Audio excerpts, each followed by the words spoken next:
ओम नमो भगवते वासुदेवाय नमः। हरे कृष्णा। पुरुषोत्तम मास, जिसे अधिक मास या मलमास भी कहा जाता है, 24वें अध्याय की कथा। उग्रदेव को मणिग्रीव सब कुछ बताकर बोला, हे ब्राह्मण, इस समय मुझ पाप युक्त पर आप अनुग्रह करें। मेरे किसी पूर्व जन्म के पुण्य से ही आप इस वन में पधारे हैं। आप उपदेश रूप पदार्थ से हमको कृतार्थ करिए, जिससे मेरा ये तीर्थ दरिद्र क्षण भर में नष्ट हो जाए और अतुल वैभव को प्राप्त होकर मैं स्वेच्छा से विचरूं। उग्रदेव जी बोले, हे महाभाग, तुम कृतार्थ हुए जो तुमने मेरा आतिथ्य सत्कार किया है। इसी से तुम्हारा कल्याण होगा।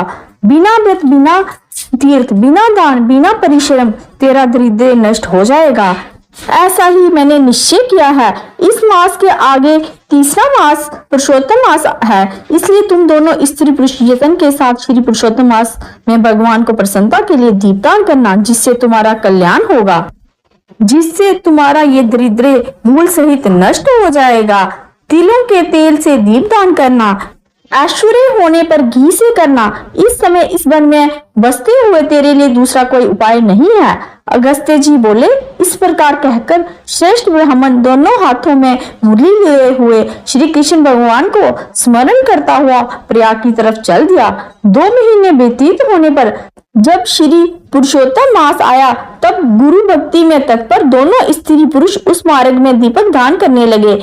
आलस्य रहित वे दोनों ऐश्वर्य के लिए इंगूदी के तेल से दीपक जलाने लगे और इसी प्रकार सारा पुरुषोत्तम मास बिताया। उग्रदेव की कृपा से अंतकरण को शुद्ध करके अंत में मरण को प्राप्त हुए, स्वर्ग को गए और वहां के सब भोगों को भोगकर उग्रदेव की कृपा से वे दोनों श्रेष्ठ जन्म को प्राप्त हुए। पूर्व जन्म में जो मृगसिंह में तुम तत्पर थे, इस जन्म में वीरबाहु के पुत्र चित्रबाहु के नाम से विख्यात हुए। इस समय तेरे आधे अंग को हरने वाली जो तेरी स्त्री है, वह पति के पुण्य का आधा भाग लेती है। इंगूदी के तेल से श्री पुरुषोत्तम मास में दीपदान करने से तेरा अखंडक राज्य है। जो मनुष्य घी से अथवा तिलों के तेल से अखंड दीपक करे तो फिर कहना ही क्या है। पुरुषोत्तम मास के दीपक का ऐसा ही फल है, इसमें संशय नहीं है। उपवास साधिकों से पुरुषोत्तम मास का व्रत करें तो फिर कहना ही क्या है। वाल्मीकि जी बोले, इस प्रकार अगस्त्य जी राजा चित्रबाहु के पूर्व जन्म की कथा कहकर सत्कार को प्राप्त होकर नाथ रहित आशीर्वाद देकर वहां से चले गए। बोलो नारायण भगवान की जय, पुरुषोत्तम मास की जय।